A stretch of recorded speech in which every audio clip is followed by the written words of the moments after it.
ஆண்டவரே, இந்த நல்ல நாளுக்காக ஸ்தோத்திரம் அப்பா. இந்த நாளிலும் நாங்கள் உம்முடைய சமூகத்தில் வந்து உம்மை துதிக்க, உம்மை ஆராதிக்க நீர் எங்களுக்கு தந்திருக்கிற இந்த நல்ல கிருபைக்காக உமக்கு நன்றி சொல்லுகிறோம். எத்தனையோ பேருக்கு கிடைக்காத பாக்கியத்தை எங்களுக்கு தந்திருக்கிறீர். உம்முடைய சமூகத்தில் வந்து நாங்கள் நிற்கும்படி எங்களை இந்த இடத்துல கொண்டு வந்தீர். உமக்கு ஸ்தோத்திரம். இந்த நேரத்தில் எங்களை முற்றிலுமாக உம்முடைய சமூகத்தில் அர்ப்பணிக்கிறோம். ஆண்டவர் பொறுப்பெடுத்துக் கொள்வீராக. எங்களுடைய எல்லா சூழ்நிலைகளையும் உம்முடைய சமூகத்தில் வைக்கிறோம். ஆண்டவரே, உம்முடைய மக்கள் ஒரு நாளும் வெட்கப்பட்டு போகக்கூடாதப்பா. ஒரு நாளும் குறைவுபட்டு போகக்கூடாது சுவாமி. ஒரு நாளும் பலவீனப்பட்டு போகக்கூடாது. சத்துருடைய விருப்பத்திற்கு நீர் எங்களை ஒப்புக்கொடாததினாலே நீர் எங்கள் மேல் பிரியமாய் இருக்கிறீர் என்று நாங்கள் அறிந்திருக்கிறோம். ஆண்டவரே, அந்த பிரியமாய் இருக்கிற ஆண்டவர் தொடர்ந்து உம்முடைய மக்களை நடத்துவீராக. இந்த நேரத்தில் நாங்கள் உம்முடைய வார்த்தைகளை தியானிக்கிறோம். ஆண்டவர் எங்களோடு கூட பேசும். உம்முடைய வார்த்தையை கேட்டு அதிலே பலனடைந்து உமக்காக வாழ கிருபை செய்யும். கண்மலை மீட்பருமாகிய கர்த்தாவே, எங்களுடைய வாயின் வார்த்தையும் எங்களுடைய இருதயத்தின் தியானமும் உம்முடைய சமூகத்திலே பிரீதியாய் இருப்பதாக. ஆமேன், ஆமேன். பரமண்டலங்களில் இருக்கிற எங்கள் பிதாவே, உம்முடைய நாமம் பரிசுத்தப்படுவதாக, உம்முடைய ராஜ்யம் வருவதாக, உம்முடைய சித்தம் பரமண்டலங்களில் செய்யப்படுவது போல பூமியிலும் செய்யப்படுவதாக. அன்றுள்ள ஆகாரத்தை எங்களுக்கு தாரும். எங்களுக்கு விரோதமாய் குற்றம் செய்கிறவர்களுக்கு நாங்கள் மன்னிக்கிறது போல எங்கள் குற்றங்களை எங்களுக்கு மன்னியும். எங்களை சோதனைக்கு பிரவேசிக்க பண்ணாமல் தீமையை ரட்சித்துக் கொள்ளும். ராஜ்யமும் வல்லமையும் மகிமையும் என்றென்றைக்கும் உடையவைகளே. ஆமேன்.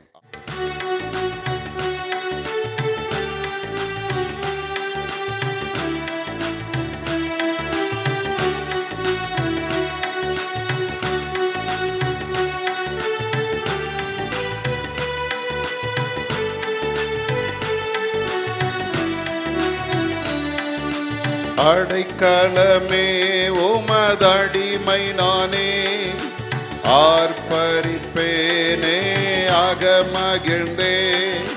கர்த்தர் நீ செய்த நன்மைகளையே நினைப்பேனே. கர்த்தர் நீ செய்த நன்மைகளையே நித்தம் நித்தம் நான் நினைப்பேனே. போதித்து நடத்துபவரே, கண்ணை வைத்து ஆலோசனை சொல்லுபவரே, என்னை என்றும் போதித்து நடத்துபவரே, கண்ணை வைத்து ஆலோசனை சொல்லுபவரே, நடக்கும் வழிதனை காட்டுபவரே, நம்பி வந்தோனை கிருபை சூழ்ந்து கொள்ளுமே. நடக்கும் வழிதனை காட்டுபவரே, நம்பி வந்தோனை கிருபை சூழ்ந்து கொள்ளுமே. அடைக்கலமே உமதடிமை நானே, ஆர்ப்பரிப்பேனே அகமகிழ்ந்தே. கர்த்தர் நீ செய்த நன்மைகளையே நித்தம் நித்தம் நான் நினைப்பேனே. கர்த்தர் நீ செய்த நன்மைகளையே நித்தம் நித்தம் நான் நினைப்பேனே. 64ஆம் சங்கீதம். தேவனே, என் விண்ணப்பத்தில் என் சத்தத்தை கேட்டருளும். சத்துருவால் வரும் பயத்தை நீக்கி என் பிராணனை காத்தருளும்.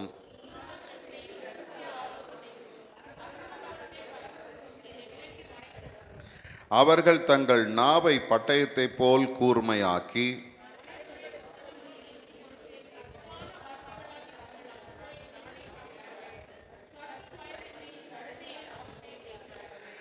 அவர்கள் பொல்லாத காரியத்தில் தங்களை உறுதிப்படுத்தி கொண்டு மறைவான கண்ணிகளை வைக்க ஆலோசனை பண்ணி அவைகளை காண்பவன் யார் என்கிறார்கள்.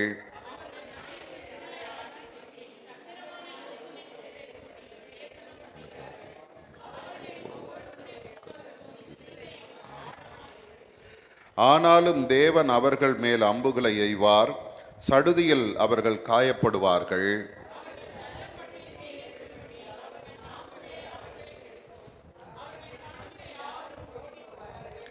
எல்லா மனுஷரும் பயந்து தேவனுடைய செயலை அறிவித்து அவர் கிரியையை உணர்ந்து கொள்வார்கள். கர்த்தருக்கு மகிழ்ந்து அவர் நம்புவார். செம்மையான இருதயம் உள்ளவர்கள் யாவரும். பிதாவுக்கும் குமாரனுக்கும் பரிசுத்த ஆவிக்கும் மகிமை உண்டாவதாக, இப்பொழுதுமான சதா காலங்களும் மகிமை உண்டாகும். ஆமென். நாம் நின்ற வண்ணமாகவே சற்று நேரம் கர்த்தரை நாம் துதித்து ஆராதித்து ஆண்டவருடைய வார்த்தைக்கு நாம் கடந்து செல்லலாம். இந்த அருமையான இந்த நாளிலே ஆண்டவருடைய சமூகம், அவருடைய பிரசன்னம் நம்மோடு கூட இருந்து நம்ம இதுவரைக்கும் நடத்தி வந்திருக்கிறதே, அதற்காக ஆண்டவரை நன்றியோடு கூட ஸ்தோத்தரிப்போம். ஹல்லேலூயா. நம்மை நடத்தி வந்த அவருடைய அற்புதமான நடத்துதல்களுக்காக ஆண்டவருக்கு நன்றி சொல்வோமா? இந்த நாளெல்லாம் கர்த்தர் நமக்கு போதுமானவராக நல்லவராக இருந்து நம்மை பாதுகாத்து இருக்கிறார். நம்முடைய போக்கிலும் வரத்திலும் நம்முடைய எல்லா சூழ்நிலையிலும் நம்முடைய வீட்டிலும் ஆண்டவருடைய பாதுகாப்பு நம்மோடு கூட இருந்ததற்காக ஆண்டவரை நன்றியோடு கூட ஸ்தோத்திரிப்போம். நான் உன்னை விட்டு விலகுவதும் இல்லை, உன்னை கைவிடுவதும் இல்லை என்று சொன்ன அந்த நல்ல ஆண்டவர் நம்மோடு கூட இருந்து நம்மை கரம் பிடித்து நடத்தி வந்திருக்கிறாரே, அதற்காக ஆண்டவரை ஸ்தோத்திரிப்போம். இந்த மாலை நேரத்தில் திரும்பவும் ஆண்டவருடைய சமூகத்தில் நாம் வரும்படி கர்த்தர் நம்மை இந்த இடத்துல கொண்டு வந்து நிறுத்தி இருக்கிறாரே, அதற்காக ஆண்டவருக்கு நன்றி சொல்லுங்க. ஹல்லேலூயா. ஸ்தோத்திரம் ஸ்தோத்திரம் ஸ்தோத்திரம் ஸ்தோத்திரம். ஆண்டவரே, நாங்கள் உம்மை நன்றியோடு ஸ்தோத்திரிக்கிறோம் அப்பா. அதே போல ஆண்டவர் இந்த நாள் வரைக்கும் நம்முடைய வாழ்வில தந்த எல்லா நன்மைகளுக்காக கர்த்தரை ஸ்தோத்திரிப்போம். சங்கீதக்காரன் சொல்லுகிறது போல, கர்த்தர் எனக்கு செய்த எல்லா உபகாரங்களுக்காகவும் நான் எண்ணத்தை செலுத்துவேன், ரட்சிப்பின் பாத்திரத்தை எடுத்துக்கொண்டவரை தொழுது கொள்வேன் என்று சொன்னது போல, இந்த அருமையான நேரத்தில் ஆண்டவர் நமக்கு தந்திருக்கிற விடுதலைக்காக, சமாதானத்துக்காக ஆண்டவரை நன்றியோடு கூட ஸ்தோத்திரிப்போம். எல்லாரும் சொல்லுங்க, ஆண்டவரே, நீர் எங்களுக்கு தந்திருக்கிற இந்த சமாதானத்துக்காக உமக்கு ஸ்தோத்திரம்னு சொல்லுங்க. நீர் எங்களுக்கு தந்திருக்கிற இந்த நல்ல ஆரோக்கியத்துக்காக உமக்கு ஸ்தோத்திரம்னு சொல்லுங்க. ஆண்டவரே, நீர் எங்களுக்கு தந்த இந்த சுகத்துக்காக, பலத்துக்காக உமக்கு நன்றின்னு சொல்லுங்க. எத்தனையோ பேர் இந்த நன்மைகளை இழந்து போய் ஆண்டவருடைய சமூகத்தில் வர முடியாதபடி தடைபட்டவர்களாய் பரிதபிக்கிற சூழ்நிலையில் கிடக்கும் போது ஆண்டவர் உங்களுக்கு எனக்கும் கிருபையை தந்து அவருடைய பாதத்தில் நம்மை கொண்டு வந்து நிறுத்தி இருக்கிறாரே, அதற்காக கர்த்தருக்கு நன்றி சொல்வோம். ஹல்லேலூயா ஹல்லேலூயா ஹல்லேலூயா. ஆண்டவர் நம்மோடு கூட இருக்கிறார். ஆண்டவர் நம்மை நடத்துகிற தேவனாய் இருக்கிறார். எத்தனை சூழ்நிலைகள் நம்மை வீழ்த்தும்படியாய் வந்தாலும் கர்த்தர் நம்மோடு கூட இருந்து எல்லாவற்றிலும் இருந்து நம்மை பாதுகாத்து இருக்கிறாரே, அதற்காக ஆண்டவருக்கு நன்றி செலுத்துவோம். ஹல்லேலூயா ஹல்லேலூயா. ஆண்டவருடைய வேதம் சொல்லுகிறது போல, மனுஷர் எங்கள் தலையின் மேல் ஏறி நடக்க பண்ணினீர், தீயையும் தண்ணீரையும் கடந்து வந்தோம், செழிப்பான இடத்தில் எங்களை கொண்டு வந்து விட்டீர் என்ற வார்த்தையின்படியே நாம் கடந்து வந்த எல்லா நெருக்கடியான சூழ்நிலைகளிலும் ஆண்டவர் நமக்கு போதுமானவராய் இருந்து நம்மை நடத்தி வந்திருக்கிறாரே, அதற்காக ஆண்டவருக்கு நன்றி சொல்லுங்க. கர்த்தர் நமக்கு தந்திருக்கிற இந்த செழிப்பான சூழ்நிலைக்காக கர்த்தருக்கு நன்றி சொல்லுங்க. ஹல்லேலூயா. கர்த்தர் நம்முடைய நல்ல மேய்ப்பராய் இருக்கிறாரே, அதற்காக ஆண்டவருக்கு நன்றி சொல்லுங்க. நமக்கு எந்த குறையும் இல்லாதபடி கர்த்தர் நம்மை நடத்தி கொண்டிருக்கிறாரே, அதற்காக ஆண்டவருக்கு நன்றி சொல்லுவோம். ஹல்லேலூயா ஹல்லேலூயா ஹல்லேலூயா.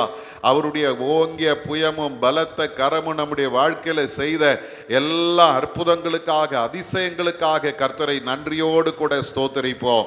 என் ஜனங்கள் ஒருபோதும் வெட்கப்பட்டு போவதில்லை என்று சொன்ன கர்த்தர், ஹல்லேலூயா. வேதம் சொல்லுகிறது அல்லவா, என் ஜனங்கள் ஒருபோதும் வெட்கப்பட்டு போவதில்லை என்று சொன்னார். இந்த மாலை நேரத்தில் அந்த உன்னதமான ஆண்டவர் நம்மோடு கூட இருக்கிறார். நம்முடைய முகத்தை பிரகாசிப்பிக்கிறவராய், நம்மை உயர்த்துகிறவராய், நம்மை மேன்மைப்படுத்துகிறவராய், நமக்கு நன்மை செய்கிறவராய் நம்மோடு கூட இருக்கிறார். எல்லாரும் ஆண்டவரை ஸ்தோத்திரிங்க. ஆண்டவருடைய சமூகத்தில் சொல்லுங்க, கர்த்தாவே, ஜீவனுள்ளோர் தேசத்தில் நன்மையை காண்பேன் என்று விசுவாசியாது இருந்தால் நான் கெட்டு போயிருப்பேன் அப்பா. உம்மை விசுவாசித்திருக்கிறோம், உம்முடைய பாதத்தில் நாங்கள் வந்து நின்றிருக்கிறோம்.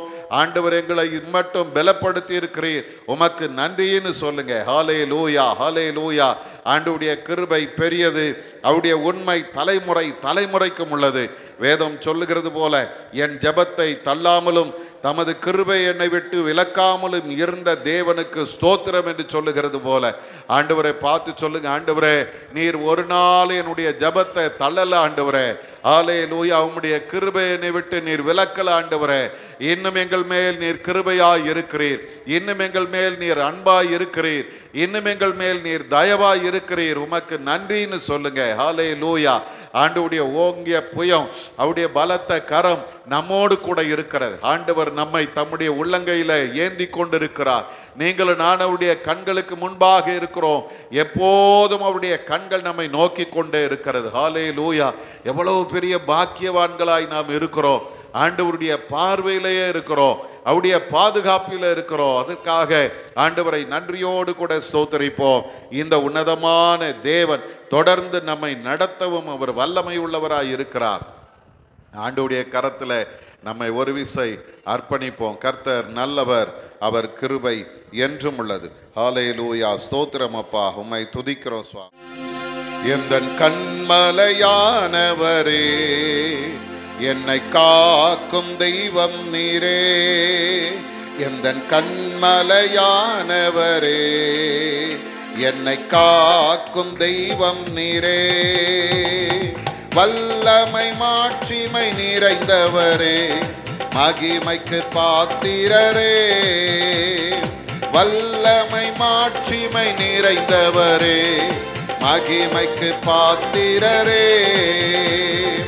ஆராதனை உமக்கே, ஆராதனை உமக்கே, ஆராதனை உமக்கே, ஆராதனை உமக்கே, ஆராதனை உமக்கே, ஆராதனை உமக்கே, ஆராதனை உமக்கே,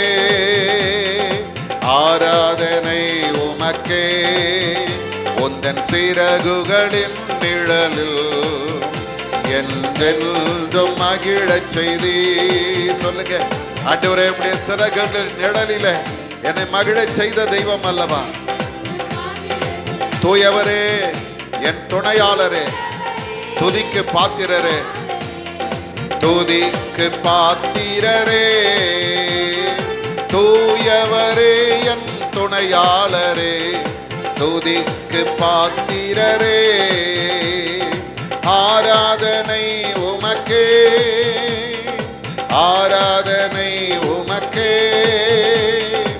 ஆராதனை உமக்கே, ஆராதனை உமக்கே, ஆராதனை உமக்கே, ஆராதனை உமக்கே, ஆராதனை உமக்கே, ஆராதனை உமக்கே. எந்தன் பலவீன நேரங்களில் உம் கிருபை தந்தீரையா. சொல்லுங்க ஆண்டவரே, என்னுடைய பலவீன நேரங்கள்ல, நான் விழுந்து போன சூழ்நிலைகளில உம்முடைய கிருபை எனக்கு தந்து என்னை நடத்தி வருகிறீரே. இயேசுராஜா என் பலனானே, எதற்கும் பயமில்லையே. இயேசுராஜா என் பலனானே, எதற்கும் பயமில்லையே. ஆராதனை உமக்கே, ஆராதனை உமக்கே, ஆராதனை உமக்கே, ஆராதனை உமக்கே, ஆராதனை உமக்கே, ஆராதனை உமக்கே, ஆராதனை உமக்கே, ஆராதனை உமக்கே. எந்தன் உயிருள்ள நாட்களெல்லாம் உம்மை புகழ்ந்து பாடிடுவே. எந்தன் உயிருள்ள நாட்களெல்லாம் உம்மை புகழ்ந்து பாடிடுவே. ராஜா நீ செய்த நன்மைகளை எண்ணிய துதித்திடுவே. ராஜா நீ செய்த நன்மைகளை எண்ணிய துதித்திடுவே. ஆராதனை உமக்கே, ஆராதனை உமக்கே, ஆராதனை உமக்கே, ஆராதனை உமக்கே, உமக்கே. அல்லேலூயா. ஆராதனை உமக்கே, ஆராதனை உமக்கே, ஆராதனை உமக்கே, ஆராதனை உமக்கே. சொல்லுங்க சொல்லுங்க. ஆராதனை. அல்லேலூயா. ஆராதனை உமக்கே, ஆராதனை உமக்கே, ஆராதனை உமக்கே. ஆகும் எல்லாமாகும், உம்மாலேதான் எல்லாமாகும். ஆகும் எல்லாமாகும், உம்மாலேதான் எல்லாமாகும். உம்மாலாகாத காரியம் ஒன்றும் இல்லை, உம்மாலாகாத காரியம் ஒன்றும் இல்லை, உம்மாலாகாத காரியம் ஒன்றும் இல்லை. எல்லாமே உம்மாலாகும். அல்லேலூயா. எல்லாமே உம்மாலாகும். ஆகும் எல்லாமாகும், உம்மாலேதான் எல்லாமாகும். எல்லாரும் சொல்லுங்க. ரெண்டு கரங்களை உயர்த்தி ஆண்டவரை பார்த்து சொல்லுங்க. அப்பா, உம்மால எல்லாம் கூடும் ஆண்டவரே. சொல்லி முடியாத அற்புதம் செய்பவர் நீரே ஐயா, நீரே. எண்ணி முடியாத அதிசயம் செய்பவர் நீரே ஐயா, நீரே. சொல்லி முடியாத அற்புதம் செய்பவர் நீரே ஐயா, நீரே. எண்ணி முடியாத அதிசயம் செய்பவர் நீரே ஐயா, நீரே. அப்பா உமக்கு ஸ்தோத்திரம், அன்பே உமக்கு ஸ்தோத்திரம். அப்பா உமக்கு ஸ்தோத்திரம், அன்பே உமக்கு ஸ்தோத்திரம். உம்மாலாகாத காரியம் ஒன்றும் இல்லை, உம்மாலாகாத காரியம் ஒன்றும் இல்லை, உம்மாலாகாத காரியம் ஒன்றும் இல்லை. எல்லாமே உம்மாலாகும். அல்லேலூயா. எல்லாமே உம்மாலாகும். வறண்ட நிலத்தை நீரூற்றாய் மாற்றுபவர் நீரே ஐயா, நீரே. அவாந்தர வெளியை தண்ணீராய் மாற்றுபவர் நீரே ஐயா, நீரே. வறண்ட நிலத்தை நீரூற்றாய் மாற்றுபவர் நீரே ஐயா, நீரே. அவாந்தர வெளியை தண்ணீராய் மாற்றுபவர் நீரே ஐயா, நீரே. அப்பா உமக்கு ஸ்தோத்திரம். சொல்லுங்க. ஹல்லேலூயா. ஏசப்பா, எங்களுடைய கண்ணீரை நீர் துடைக்க போகிறீர், அதற்காக உமக்கு ஸ்தோத்திரம்.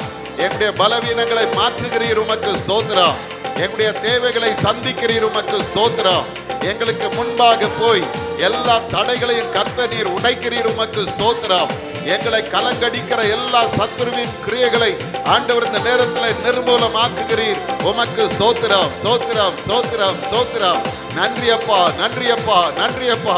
உம்முடைய வல்லமை எங்களோடு கூட இருந்து எங்களை நடத்த போகிறதுக்காக உமக்கு ஸ்தோத்திரம். நன்றி, நன்றி அப்பா. அப்பா உமக்கு ஸ்தோத்திரம், அன்பே உமக்கு ஸ்தோத்திரம். உம்மாலாகாத காரியம் ஒன்றும் இல்லை, உம்மாலாகாத காரியம் ஒன்றும் இல்லை, உம்மாலாகாத காரியம் ஒன்றும் இல்லை. எல்லாமே உம்மாலாகும். அல்லேலூயா. எல்லாமே உம்மாலாகும். ஆகும் எல்லாமாகும், உம்மாலேதான் எல்லாமாகும். எல்லாரும் உற்சாகத்தோடு ஆண்டவரை பார்த்து சொல்லுங்க. உம்மால எல்லாம் ஆகும் ஆண்டவரே. ஆராதனை உமக்கே, ஆராதனை உமக்கே, ஆராதனை உமக்கே, ஆராதனை உமக்கே, ஆராதனை உமக்கே, ஆராதனை உமக்கே,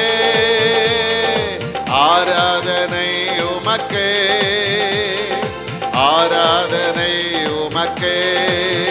வல்லமை உண்டு உண்டு, அற்புத வல்லமை இயேசுவே. இரத்தத்தால் இரத்தத்தால் வல்லமை உண்டு உண்டு, அற்புத வல்லமை ஆட்டுக்குட்டியின் இரத்தத்தினால். வல்லமை உண்டு உண்டு, அற்புத வல்லமை இயேசுவே. இரத்தத்தால் இரத்தத்தால் வல்லமை உண்டு உண்டு, அற்புத வல்லமை ஆட்டுக்குட்டியின் இரத்தத்தினால். திரும்ப சொல்லுங்க, ஹல்லேலூயா. ஆண்டவரே, உம்முடைய வல்லமை ஒவ்வொருவர் மேல இறங்கட்டும். ஆண்டவரே, சுகமாக்கும் வல்லமை இறங்கட்டும், பலப்படுத்தும் வல்லமை இறங்கட்டும். ஹல்லேலூயா. எல்லா தடைகளையும் உடைக்கிற கர்த்தருடைய வல்லமை இறங்கட்டும். ஊற்றுங்க ஊற்றுங்க ஊற்றுங்க, வல்லமை வல்லமை வல்லமை வல்லமை ஒவ்வொருவர் மேலும் பொழுது உம்முடைய வல்லமை இறங்கட்டும். ஆண்டவரே, எல்லா தடைகள் மாறட்டும். ஆண்டவரே, கண்ணீர்களை துடைக்கிற கர்த்தர் இந்த நேரத்தில் இறங்குவீராக. ஓ ரீபாபா சந்தாமா ரீபாலா கராபா சந்தர ரிபாலா ரிகமா சதுராதி கபாலா பரபா. இயேசுவின் நாமத்தினால ஒரு வல்லமை இப்பொழுது உம்முடைய மக்களை தொடுகிறக்காய் சோத்திர. ஆண்டவரே, உம்முடைய மகிமை இறங்குகிறக்காய் சோத்திர. அற்புத வல்லமை ஆட்டுக்கோட்டியின் இரத்தத்தினால். ஹல்லேலூயா ஹல்லேலூயா ஹல்லேலூயா. வல்லமை உள்ள தேவன் தம்முடைய மகிமையோடு இந்த இடத்துல இறங்கி வந்திருக்கிறார். நம் ஒவ்வொருவரையும் கர்த்தர் தொடும்படியாய், நம்மை பலப்படுத்தும்படியாய், நம்மை ஆசீர்வதிக்கும்படியாய், நமக்கு உதவி செய்யும்படியாய் கர்த்தர் நம் நடுவில் இறங்கி வந்திருக்கிறார். ஹல்லேலூயா. வேதம் சொல்லுகிறது போல இந்த தேவன் என்றென்றைக்கும் உள்ள சதா காலங்களிலும் நம்முடைய தேவன் மரண பரியந்தம் நம்மை நடத்துவார். ஹல்லேலூயா. அவருடைய கரத்திலே நம்மை முழுமையாய் அர்ப்பணிப்போம். பெரிய காரியங்களை கர்த்தர் நமக்காக செய்வார். ஹல்லேலூயா. இந்த அருமையான நேரத்திலும் வந்திருக்கிற உங்கள் யாவரையும் ஆண்டவராகிய இயேசு கிறிஸ்துவின் இனிதான நாமத்தினாலே வாழ்த்துகிறேன், வரவேற்கிறேன். ஆண்டவர் தாமே இந்த நாளுக்கும் இந்த நேரத்திற்கும் உரிய எல்லா ஆசீர்வாதங்களினாலும் உங்களை நிறைத்து வழி நடத்துவாராக.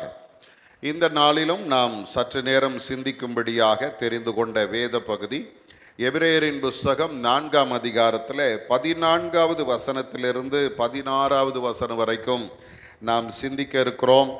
ஆண்டவர் நம்மோடு கூட இடைப்பட்டு கொண்டிருக்கிறார். ஒவ்வொரு நாளும் இந்த எபிரேயரின் புஸ்தகத்திலிருந்து நாம் சிந்திக்க ஆண்டவர் கிருபை செய்திருக்கிறார். இயேசு சிறந்த பிரதான ஆசாரியர் என்கிற தலைப்பிலே இன்றைக்கு நாம் சிந்திக்க இருக்கிறோம். இயேசு சிறந்த பிரதான ஆசாரியர். அருமையானவர்களே, இந்த நேரத்திலும் இந்த 3ஆம் அதிகாரத்தில் நாம் பார்க்கும்போது ஆண்டவராகிய இயேசு கிறிஸ்துவை பிரதான ஆசாரியர் என்று சொல்லி அறிக்கை எடுக்கிறதை நாம் பார்க்கிறோம். 1வது வசனம் சொல்லி, இப்படி இருக்க பரம அழைப்புக்கு பங்குள்ளவர்களாகிய பரிசுத்த சகோதரரே, நாம் அறிக்கை பண்ணுகிற அப்போஸ்தலரும் பிரதான ஆசாரியருமாய் இருக்கிற கிறிஸ்து இயேசுவை கவனித்து பாருங்கள் என்று சொல்லுகிறது. அதற்கு முந்தின பகுதியிலே நாம் பார்ப்போமானால் 17வது அந்த 2ஆம் அதிகாரம் 17வது வசனம் சொல்லுகிறது, அன்றியும் அவர் ஜனத்தின் பாவங்களை நிவர்த்தி செய்வதற்கு ஏதுவாக தேவ காரியங்களை குறித்து இரக்கமும் உண்மையுமுள்ள பிரதான ஆசாரியராய் இருக்கும்படிக்கு எவ்விதத்திலும் தம்முடைய சகோதரருக்கு ஒப்பாக வேண்டியதாய் இருந்தது என்று சொல்லி அங்கே நாம் பார்க்கிறோம். அருமையானவர்களே, இதையெல்லாம் நாம் இப்பொழுது தியானித்து வந்த பொழுது வருகிற சூழ்நிலையில் இங்கே இந்த எபிரேயாக்கியோன் நமக்கு கற்றுத்தருகிற ஒரு காரியம் என்னவென்றால், நமக்கு இருக்கிற இயேசு கிறிஸ்து யார் என்று நாம் பார்க்கும்போது அவர் நம்மிடத்திலே பிரதான ஆசாரியராய், மகா பிரதான ஆசாரியராய் நம்மோடு கூட இருக்கிறார் என்று சொல்லி வேதம் சொல்லுகிறது. அருமையானவர்களே, இந்த மகா பிரதான ஆசாரியரை குறித்து இந்த எபிரேயாக்கியோன் சொல்லும் பொழுது முதல்ல சொல்றாரு, வானத்தின் வழியாய் பரலோகத்திற்கு போன தேவகுமாரனாகிய இயேசு என்று சொல்லி அங்கே சொல்லுகிறார். அருமையானவர்களே, இந்த இடத்துல நாம் பார்க்கும்போது உலக பிரகாரமான பிரதான ஆசாரியர்கள் அவர்கள் இந்த உலகத்தில் இருந்தார்கள், உலகத்தில் ஊழியம் செய்தார்கள். அவர்களுடைய அந்த பிரதான ஆசாரியனுடைய ஊழியத்தை குறித்து லேவியராகமம் 16ஆம் அதிகாரத்தில் நாம் பார்க்கும்போது 12வது வசனத்திலிருந்து 16வது வசனம் வரைக்கும் நாம் பார்ப்போமானால், பாவ நிவாரணம் செய்கிற ஒரு மேலான பணியை இந்த பிரதான ஆசாரியன் செய்வார். வருடத்திற்கு ஒரு முறை அவர் என்ன செய்வாராம்? தன்னுடைய ஜனங்களின் பாவத்துக்காக, தன்னுடைய பாவத்துக்காக அவன் பலி செலுத்தி அந்த இரத்தத்தை எடுத்துக்கொண்டு அந்த மகா பரிசுத்த ஸ்தலத்துக்குள்ளே அவர் பிரவேசிப்பார். அப்போ இந்த வேத அறிஞர்கள் சொல்லும்போது என்ன சொல்றாங்கன்னா, பரிசுத்த ஸ்தலத்திற்கும் மகா பரிசுத்த ஸ்தலத்திற்கும் நடுவாக ஒரு பெரிய திரைச்சீலை இருக்கும்.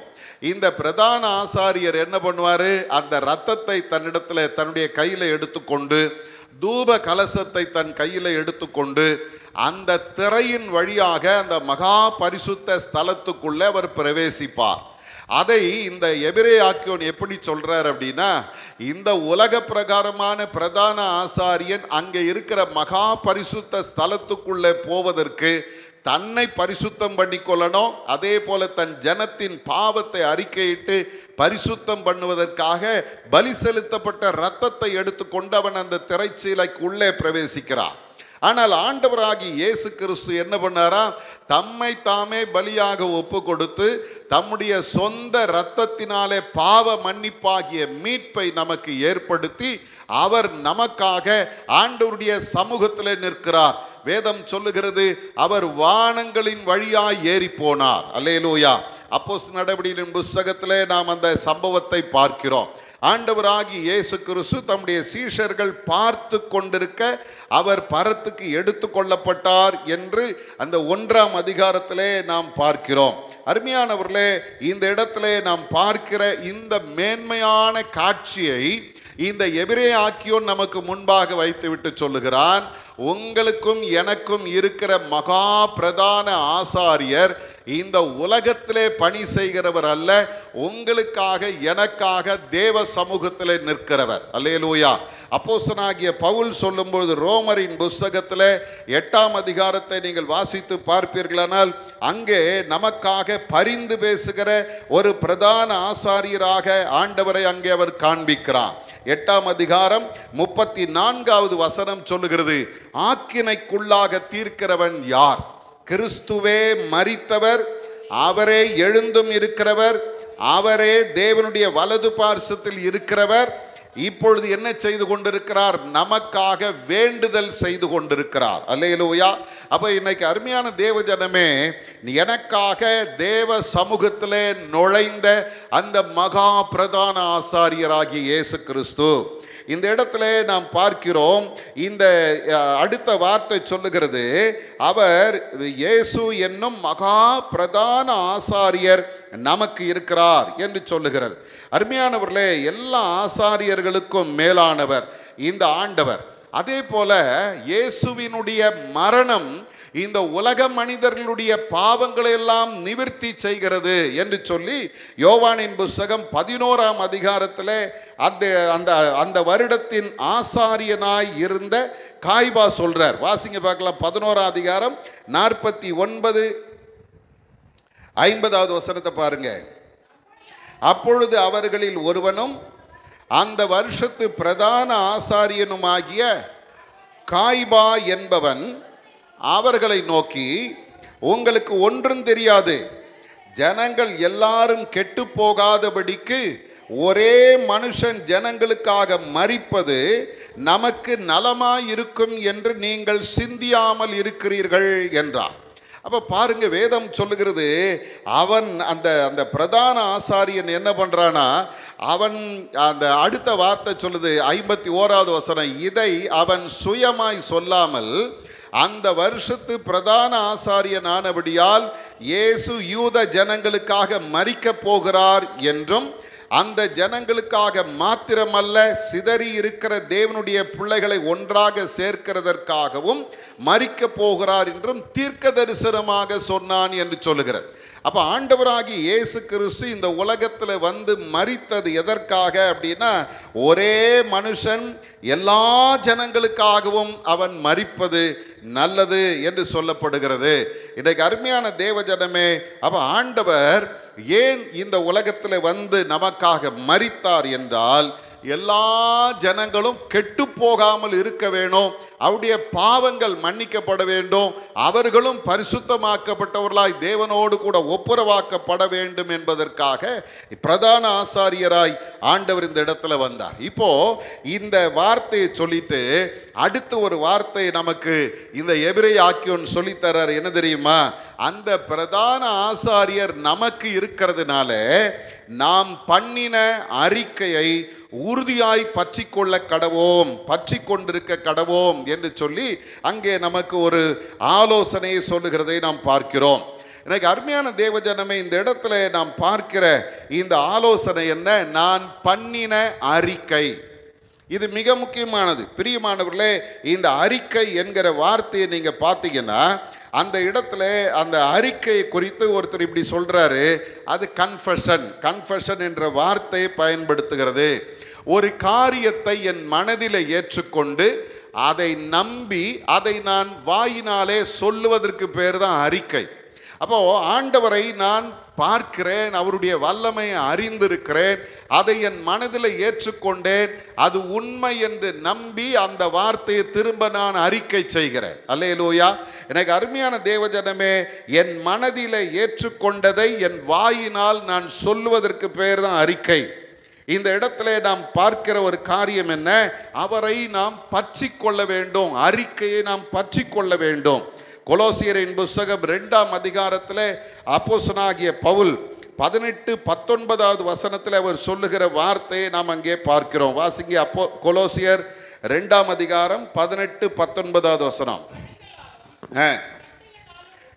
கணுக்களாலும் கட்டுகளாலும் உதவி பெற்று இணைக்கப்பட்டு தேவ வளர்ச்சியாய் வளர்ந்தேறுகிற சரீரம் முழுவதையும் ஆதரிக்கிற தலையை பற்றி கொள்ளாமல் மாயமான தாழ்மையிலும் தேவ தூதர்களுக்கு செய்யும் ஆராதனையிலும் விருப்பமுற்று காணாதவைகளிலே துணிவாய் நுழைந்து தன் மாம்ச சிந்தையினாலே வீணாய் இருமாப்பு கொண்டிருக்கிற எவனும் உங்கள் பந்தய பொருளை நீங்கள் இழந்து போகும்படி உங்களை வஞ்சியாதிருக்க பாருங்கள் என்று சொல்லுகிறார். அப்ப அந்த முதல் வசனத்தில் நாம் பார்க்கிறோம், தலையை தேவ வளர்ச்சியாய் வளர்ந்தேறுகிற சரீரம் முழுவதையும் ஆதரிக்கிற தலையை பற்றி கொள்ள வேண்டும்.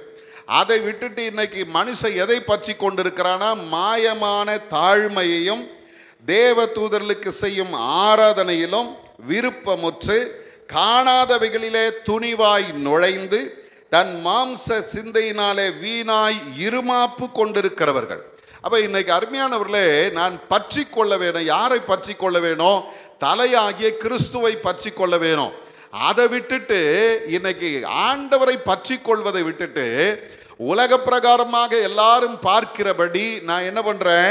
மாயமான தாழ்மையை பற்றி கொண்டிருக்கிறேன் இல்லையா? இன்னைக்கு நிறைய நேரங்களில் இந்த உலகம் என்ன பார்க்குது தெரியுமா? ஐயா எவ்வளோ தாழ்மையானவர் தெரியுமா, ஐயா ரொம்ப நல்லவர் தெரியுமா, அவர் குணம் எப்படி தெரியுமா, அப்படியா இப்படியானுவான். ஆனால் உண்மை என்ன? நீ இந்த மாய்மாலமான வேஷம் போடுவது அல்ல.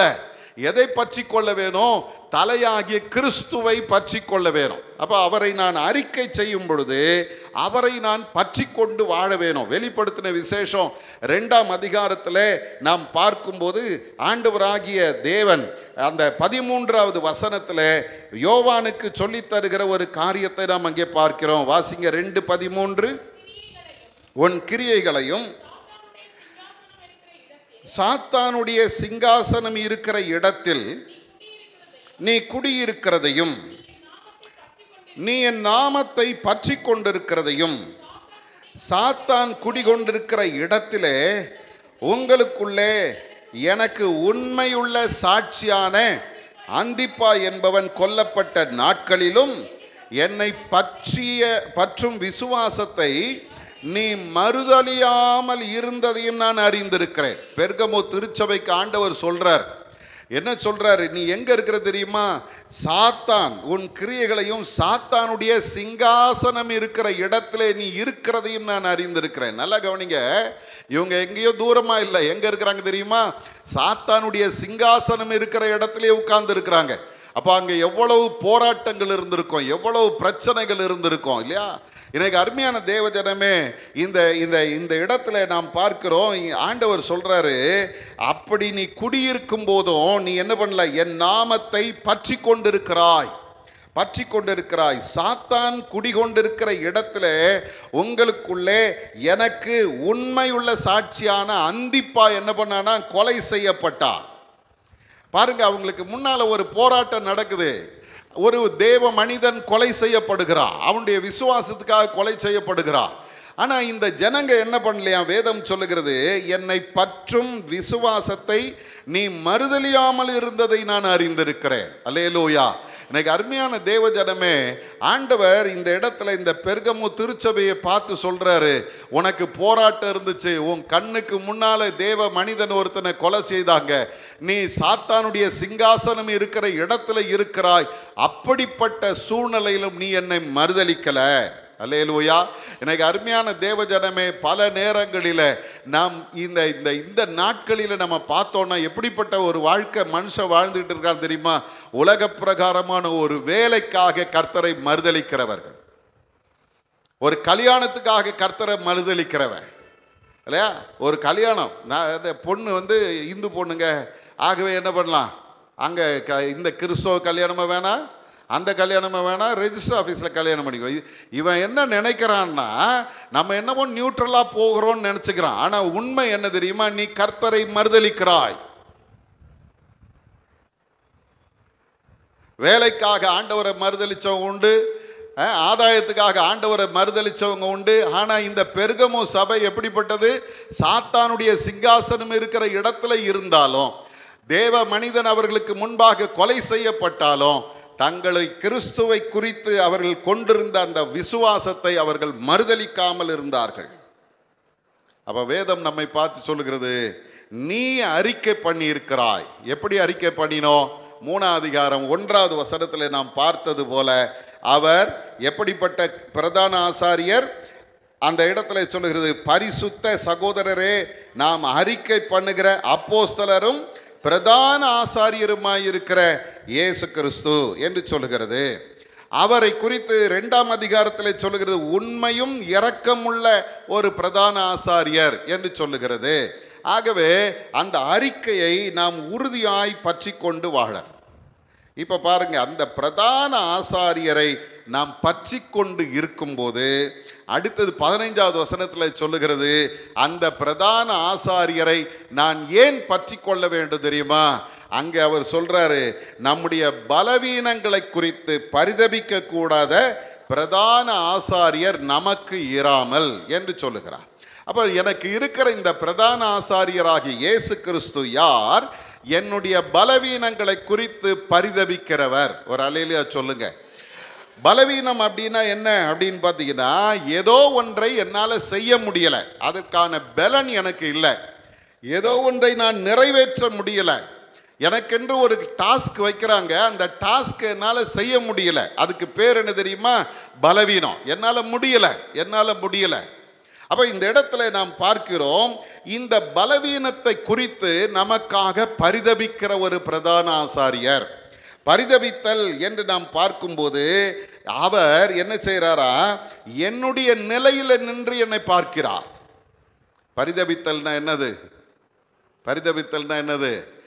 அவருடைய நிலையிலிருந்து பார்க்கல, என்னுடைய நிலையிலிருந்து பார்க்கிறார். ரோட்டில் நம்ம போகிறோம், ஒரு வயசானவங்க ரோடை கிராஸ் பண்ணுறாங்க, நம்ம நல்லா தான் போயிட்டு இருக்கிறோம், அவங்க திடீர்னு குறுக்கில் வந்துட்டாங்க, உடனே நம்ம என்ன சொல்லுவோம்? ரொம்ப நல்லா மரியாதையாக சொல்கிறீங்களே. டிரைவருங்க கிட்ட கேட்டு பாருங்க, சொல்ல, ஏய் பெருசே சொல்லிட்டு வந்துட்டியா? அவங்களுக்கு அங்கே சூழ்நிலை தெரியாது. அந்த அம்மா ஒரு வயசானவங்க கிராஸ் பண்ணுறாங்க, பக்கத்தில் இப்படி பார்க்கணும், இந்த பக்கம் வண்டி வருதா பார்க்கணும்லாம் அவங்களுக்கு தெரியாது. ஏதோ சிந்தனையில் உள்ள நுழைஞ்சிட்டாங்க. அவங்கள பார்த்து கேட்குறான், சாகிறதுக்குன்னே வந்தியா? சொல்லிட்டு வந்துட்டியா வீட்டில்? எவ்வளோ பேச்சு பேசுகிறோம்.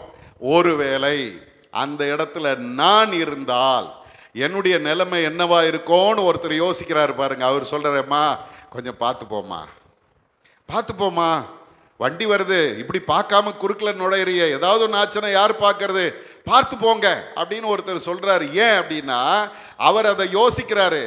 இந்த அம்மா தெரியாம உள்ள வந்துட்டாங்க, இவங்க இந்த வயசான தாத்தா தெரியாம உள்ள நுழைஞ்சிட்டாரு, அதே நிலைமையில நான் இருந்தாலும் இந்த சூழ்நிலை தான் எனக்கு வந்திருக்கும். ஆகவே அவர்கள் மேல ஒரு பரிதாபம் வருது, அவங்களுடைய சூழ்நிலையை அறிந்து கொள்கிறேன். ஆண்டவர் பாருங்க, பிரதான ஆசாரியராய் தண்டனையை சொல்லுகிறவராய் அல்ல, என்னால முடியல, என்னால எதையும் செய்ய முடியல, அவர் விரும்புகிறபடி என்னால வாழ முடியல. பவுலப்போஸ்தலன் சொல்றான், நான் விரும்புகிறதை செய்யாமல் நான் விரும்பாததை செய்து கொண்டிருக்கிறேன். ஆண்டவர் என்கிட்ட விரும்புறதை என்னால செய்ய முடியல, நான் விரும்புறதை என்னால செய்ய முடியல. எனக்குள்ள இருக்கிற பாவம் என்ன பண்ண தெரியுமா? நான் விரும்பாததை செய்ய வைக்கிறது. செஞ்சுட்டு நான் என்ன பண்றேன்? ஐயோ தப்பு பண்ணிட்டேன்னு சொல்லிட்டு இருக்கிறேன். பவுல் சொல்றாரு, என்னால முடியல, ஆனா ஆண்டவர் சொல்றாரு, உன்னை பலப்படுத்துவேன். அல்லேலூயா. ஏன் தெரியுங்களா? வேதம் சொல்லுகிறது, இந்த இடத்துல பாருங்க, சீஷர்களை இயேசு அழைத்து கொண்டு கெத்சமனே தோட்டத்துக்கு போறார். போயிட்டு அவங்கள பார்த்து சொல்றாரு, நீங்க எனக்காக விழித்திருந்து ஜெபம் பண்ணுங்கள் அப்படின்னு சொல்லிட்டு அவர் போய் ஜெபம் பண்றார். முதல் முறை அங்க போய் ஜெபம் பண்ணிட்டு அவர் திரும்பி வந்து பார்க்கும்போது இவங்க என்ன பண்றாங்களா? மத்தேயின் சுவிசேஷம் 26ஆம் அதிகாரம் 41வது வசனத்துல பாத்தீங்கன்னா, தூங்குகிற இவர்களை ஆண்டவர் என்ன பண்ணல? திட்டல, அவங்கள கடிந்து கொள்ளல. அவங்கள பார்த்து என்ன சொல்றாருன்னு இப்ப வாசிங்களேன். 26:41 சோதனைக்கு உட்படாதபடிக்கு விழித்திருந்து ஜெபம் பண்ணுங்கள் சொல்லிட்டு ஆண்டவர் சொல்றாரு, ஆவி உற்சாகம் உள்ளதுதான், மாம்சமோ பலவீனம் உள்ளது. உங்க ஆவி என்ன பண்ணுது? ஜெபம் பண்ணோன்னு விரும்புது. ஆனா மாம்சம் என்ன பண்ணுது தெரியுமா? பலவீனமானது, உங்களுக்கு தூக்கத்தை கொண்டு வருது. நீங்க என்ன பண்ணாதீங்க, சோதனைக்கு உட்படாதபடிக்கு விழித்திருந்து ஜெபம் பண்ணுங்கள் சொல்லிட்டு போயிட்டாரு. ஜெபம் பண்ணிட்டு திரும்ப வர்றாரு. 2வது முறை வந்து பார்க்குறாரு, திரும்ப அவங்க தூங்கிட்டு இருக்கிறாங்க. நம்மளா இருந்தாலும் என்ன பண்ணியிருப்போம்? ஏற்கனவே சொன்னல உங்களுக்கு, எத்தனை முறை சொல்றது ஜோமன் அப்படின்ட்டு போயிருப்போம். 3வது முறை வந்து பார்க்குறாரு, அவர் அழுது ரத்த வேர்வை சிந்தி அவ்வளவு துக்கப்பட்டு வேதனைப்பட்டு புலம்பிட்டு வந்து பார்க்குறாரு. இப்போ அவங்க இன்னும் நல்லா தூங்கிட்டு இருக்கிறாங்க. என்ன செல்வா, நம்மளா இருந்தோன்னா என்ன பண்ணியிருப்போம்? எட்டி ஒரு உத விட்டு போய உங்களை கூட கூட்டு வந்தேன் பாரு, என்ன சொல்லணும், இதுக்கு நானே தனியாக வந்து ஜெபம் பண்ணிட்டு போயிருப்பேன் அப்படின்னு ஒரு திட்டு வேற திட்டியிருப்போம். ஆனால் ஆண்டவர் திட்டல. அவருக்கு தெரியும், என் பிள்ளைங்க ஆவி உற்சாகமானவங்க தான், ஆனால் மாம்சமோ என்னவா இருக்கிறது? பலவீனமா இருக்கு, அவங்களால முடியல. இன்னைக்கு அதே பிரதான ஆசாரியர் தான் நம்ம கூட இருக்கிறார். என்னால முடியல ஆண்டவரேன்னு சொல்லி பாருங்க, உங்களுக்கு உதவி செய்யறதுக்கு அவர் வல்லவராக இருக்கிறார். இந்த இடத்துல நாம் பார்க்கிறோம், இந்த எபிரேய ஆக்கியோன் அருமையாய் சொல்றாரு, நம்முடைய பலவீனங்களை குறித்து பரிதபிக்க கூடாத பிரதான ஆசாரியர் நமக்கு இராமல் எல்லா விதத்திலும் நம்மை போல. ஏன் அவர் என்னை பத்தி யோசிக்கணும்? என் நிலைக்கு ஏன் வந்து அவர் இறங்கணும் அப்படின்னு கேட்டா, பைபிள் சொல்லுது, நம்மை போல அவர் எல்லா விதத்திலும் சோதிக்கப்பட்டார். அல்லேலூயா, அல்லேலூயா. இன்னைக்கு காலையில் ஒரு ஃபாதர் ஒருத்தர், ஒரு நல்ல பேர் பெற்ற ஒரு புகழ்பெற்ற ஒரு ஃபாதர், அவர் தன்னுடைய வாழ்க்கையில் நடந்த 10th நடந்த ஒரு சம்பவத்தை அவர் சொல்கிறாரு. அப்படி சொல்லும்போது அது யாருக்கு சொல்கிறாருன்னா, அங்கே இருக்கிற மாணவர்களுக்கு சொல்கிறார். அவர் என்ன சொன்னார் தெரியுங்களா? நான் 10th படிக்கும்போது மேக்ஸில் ஃபெயில் ஆகிட்டேன். மேக்ஸில் ஃபெயில் ஆன உடனே எங்களுடைய பிரின்சிபல் அவர் இவரை பார்த்து சொன்னாரா, ஃபாதருக்கு படிக்க போகிறேன்னு சொல்கிற, நீ இந்த மாதிரி படிச்சின்னா உன்னை எவன்டா ஃபாதருக்கு சேர்ப்பான்? கொண்டு போய் அவரை அந்த பெரிய கிரவுண்டில் நடுவில் முழங்கால் போட வச்சாராம். அங்கே நடுவில் முழங்கால் போட்டு நிற்கும் போது அவருக்குள்ள ஒரு வைராக்கியம் வந்துச்சா, இந்த ஃபாதருக்கு நான் எப்படி படிப்பேன்றதை நான் நிரூபித்து காமிக்கணும், என்னால் முடியும், நான் செய்து காண்பிக்கணும் அப்படின்னு சொல்லி ஒரு தீர்மானம் எடுத்த ஒரு வைராக்கியம் வந்துச்சு எனக்குள்ள. அதன் பிறகு படித்தேன், 10th 100க்கு 100 மார்க் எடுத்தேனார். அதை சொல்லிட்டு அவர் சொன்னார், மேக்ஸு வருகிற வரைக்கும் தான் பிரச்சனையை, அது நமக்கு பழகிடுச்சுன்னா அது பாட்டு நீரோடை போல வந்துக்கிட்டே இருக்கோம். நீ கவலைப்படாத, உன்னால முடியும்னார். எதுக்காக சொல்றேன்னா, ஒருத்தன் அந்த கஷ்டத்தை அனுபவிச்சுட்டு, அந்த அவமானத்தை அனுபவிச்சுட்டு, நானும் படிக்கணும், எப்படியாவது அதில் முன்னேறி வரணும்னு ஒரு வைராக்கியம் வந்து முன்னேறி வந்துட்டாரு பாருங்க. அவர் இப்போ பலவீனமாய் படிக்க முடியாம திணறிக்கிட்டு இருக்கிற பிள்ளைங்களுக்கு ஆலோசனை சொல்றாரு, உங்களாலையும் முடியும். நீங்களும் கொஞ்சம் வைராக்கியமா படிங்க, உங்களால முடியும். பாடம் வரலன்னு நினைக்காதீங்க, உங்களுக்கு வரும். நானே இல்லை, அதான் அங்கதான் அதான் முக்கியம். நானே அதை வெற்றியாய் முடித்து இருக்கிறேனால் உங்களாலையும் முடியும். இப்ப இயேசு உங்களை என்னையும் பார்த்து சொல்றாரு, நீ பலவீனம் தான், எனக்கு தெரியும். நீ அடிக்கடி உனக்கு சொன்னதை நீ செய்ய முடியாம தவித்து கொண்டிருக்கிறாய், எனக்கு தெரியுது. ஆனா உன்னை போல நானும் சோதிக்கப்பட்டு பாடுகளை அனுபவித்திருக்கிறேன். ஆகவே நான் உனக்கு தருகிற ஒரு கிருபை என்ன தெரியுமா? உன்னை நான் நினைத்து பரிதபித்து நான் உனக்கு உதவி செய்ய வல்லவர். அல்லேலூயா. அப்ப இன்னைக்கு ஆண்டவர் உங்களை என்னையும் பார்த்து சொல்றாரு, நம்முடைய எல்லா சோதனையையும் அவரும் சகித்திருக்கிறார். அல்லேலூயா. வேதம் சொல்லுகிறது, இந்த சோதிக்கப்படுதல் அப்படின்ற வார்த்தைக்கு என்ன அர்த்தம்னு பார்த்தீங்கன்னா, அதை குறித்து சொல்லும் போது வேத அறிஞர்கள் சொல்ல, துளையிடுதல். சோதிக்கப்படுதல்னா என்னது? துளையிடுதல், குத்தி கிழித்து ஆராய்ந்து பார்த்தல். சொல்ல போனா போஸ்ட்மார்ட்டம். குத்தி கிழிச்சு பீஸ் பீஸா எடுத்து ஆராய்ந்து பார்க்கறதுக்கு பேர் தான் என்னது? சோதித்தல்.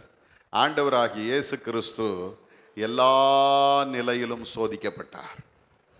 ஞானஸ்நானம் எடுத்து கரையேறின நேரத்திலிருந்து அவருடைய சிலுவை மரணத்தை முடிக்கிற வரைக்கும் அவர் வாழ்க்கை முழுவதுமே சோதனை தான். அல்லேலூயா.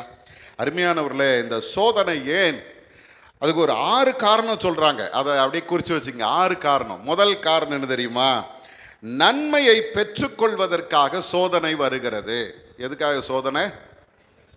ஏதோ ஒரு நன்மையை எனக்கு தர ஆண்டவர் விரும்புகிறார், ஆகவே எனக்கு சோதனை அனுமதிக்கிறார். 2வது, ஆண்டவரே என்னை சோதிக்க விரும்பி என்னை சோதித்து கொண்டிருக்கிறார். இது கடவுளாலே எனக்கு வந்திருக்கிற சோதனை.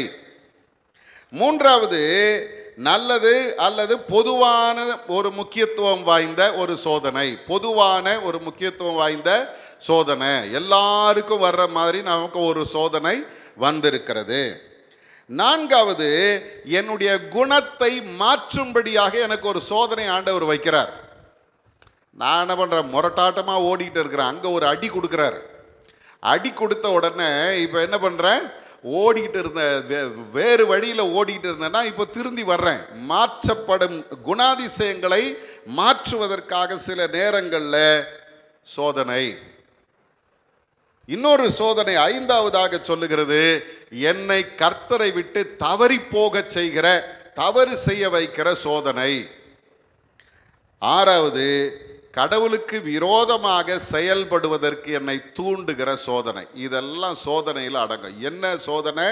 முதல்ல ஏதோ ஒரு நன்மையை பெற்றுக்கொள்வதற்காக எனக்கு ஒரு சோதனை வருகிறது. 2வது, ஆண்டவரே அனுமதிக்கிற சில சோதனைகள் என் வாழ்க்கையில் வருகிறது. 3வது, எல்லாரை போல எனக்கும் சோதனை வருது, அது பொதுவான சோதனை. 4வது, என்னுடைய குணத்தை மாற்றும்படியாக கர்த்தர் சில நேரங்களில் சோதனைகளை அனுமதிக்கிறார். 5வது, பிசாசு என்ன பண்றான்? என்னை தவறான வழியில கொண்டு போகிறதுக்கு எனக்கு சோதனையை அனுமதிக்கிறான். 6வது, கடவுளுக்கு விரோதமாக செயல்படுவதற்கு வழிவகுக்கிறது சோதனை. அப்ப இந்த சோதனை எல்லாம் இயேசுவும் சகித்தார். நீங்க மத்தேயின் சுவிசேஷம் 4ஆம் அதிகாரத்தில் வாசிச்சு பார்த்தீங்கன்னா, அவர் பிசாசினால் சோதிக்கப்படுவதற்காக வனாந்தரத்துக்கு கொண்டு போகப்பட்டார். அவன் ஆண்டவருக்கு விரோதமாக காரியங்களை செய்வதற்காக இயேசுவை தூண்டுகிறான். ஆனால் அவர் அதுக்கு இடமே கொடுக்கல. அல்லேலூயா. அவர் அந்த சோதனையை சகித்தார். வேதம் சொல்லுகிறது, எல்லா விதத்திலும் நம்மை போல சோதிக்கப்பட்டு பாவமில்லாத ஒரு பிரதான ஆசாரியன். அல்லேலூயா. அவர்கிட்ட என்ன இல்லையா?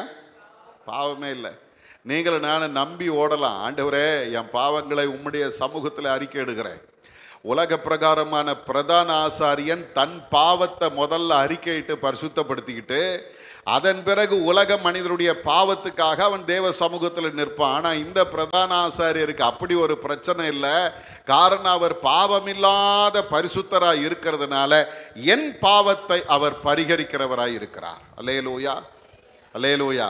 அதனால தான் ஏசாமி கேட்கிறார் யோவான் 8:46, என்னிலே பாவம் உண்டு என்று உங்களில் யார் என்னை குற்றப்படுத்தக்கூடும். அந்த பிரதான ஆசாரியர் நமக்கு இருக்கிறார். எப்படிப்பட்டவர் தெரியுமா?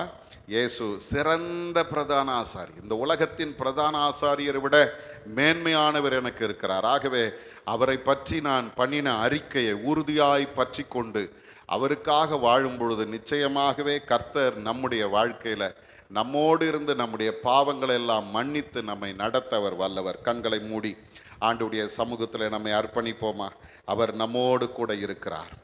அவர் இம்மட்டும் நம்மை நடத்தினார். சோதனைகளின் வந்த பொழுதும் பாடுகள் வந்த பொழுதும் அவைகளின் மத்தியிலே நமக்காக பரிதபித்து நமக்கு உதவி செய்து நம் விழுந்து போகாதபடி நம்மை காத்து நம்மை வழி நடத்துகிற ஒரு பிரதான ஆசாரியர். உலக பிரகாரமான பிரதான ஆசாரியன் அது திரைச்சீலைக்குள்ளே நுழைஞ்சான். ஆனால் என்னுடைய பிரதான ஆசாரியரோ எனக்காக தேவனுடைய சமூகத்தில் பரிந்து பேசுகிறவராக அந்த தேவனுடைய சமூகத்தில் வானங்களுக்கு மேலாக நுழைந்தார். அந்த ஆண்டவர் நம்ம கூட இருந்து நம்மை பரிசுத்தப்படுத்தி நம்மை நடத்த அவர் வல்லவர். காரணம், என்னுடைய எல்லா சூழ்நிலையும் அவருக்கு தெரியும். எனக்காக பரிதபிக்கிற ஒரு பிரதான ஆசாரியர். ஆண்டவரே, என்னுடைய சூழ்நிலை எல்லாம் நீர் அறிந்திருக்கிறீர். ஆண்டவரே, எனக்காக இறங்குங்க, என்னை இன்னும் உமக்கு உகந்த பாத்திரமாய் மாற்றும் என்று ஆண்டவருடைய சமூகத்தில் நம்மை ஒப்பு கொடுப்போமா? பரிசுத்த பிதாவே, எங்களை அறிந்திருக்கிறீர், எங்களை சோதித்து அறிந்திருக்கிறீர், எங்களுடைய பலவீனங்களை அறிந்திருக்கிறீர். அடிக்கடி நீர் எங்களிடத்தில் எதிர்பார்க்கிற அந்த காரியத்தை செய்ய முடியாதபடி நாங்கள் விழுந்து போகிறோம், நாங்கள் சோர்ந்து போகிறோம். முடியல ஆண்டவரே, தவறிட்ட ஆண்டவரே, எனக்கு உதவி செய்யும் என்று நாங்கள் கூப்பிடும் பொழுதெல்லாம் எங்களுக்காக பரிதபிக்கக்கூடிய ஒரு பிரதான ஆசாரியர் எங்களுக்கு இருக்கிறீரப்பா. உலக பிரதான ஆசாரியன் தன்னுடைய பாவத்தையும் சுமந்து மனிதருடைய பாவத்தையும் சுமந்து கர்த்தருடைய சமூகத்தில் மகா பரிசுத்த ஸ்தலத்தில் நுழைந்தான். ஆனால் நீரோ எங்களுக்காக, எங்களுடைய பாவங்களுக்காக தன்னையே பலியாக ஒப்பு கொடுத்து உம்முடைய சொந்த இரத்தத்தை கொண்டு எங்களுக்கு ஒரு பெரிய மீட்பை ஏற்படுத்தும்படி பரலோகத்திலே தேவனுடைய சிங்காசனத்துக்கு முன்பாக எங்களுக்காக நீர் பரிந்து பேசி கொண்டிருக்கிறீரப்பா. உம்மை நாங்கள் துதிக்கிறோம். எங்களை தொடர்ந்து பரிசுத்தப்படுத்தும். உமக்கு உகந்த பாத்திரங்களாய் எங்களை மாற்றும். உம்முடைய சித்தம் செய்கிறவர்களாய் எங்களை பலப்படுத்தும். கிருபை சூழ்ந்து கொள்ளட்டும். இயேசுவின் மூலம் ஜெபிக்கிறோம் எங்கள் நல்ல பிதாவே. ஆமேன், ஆமேன்.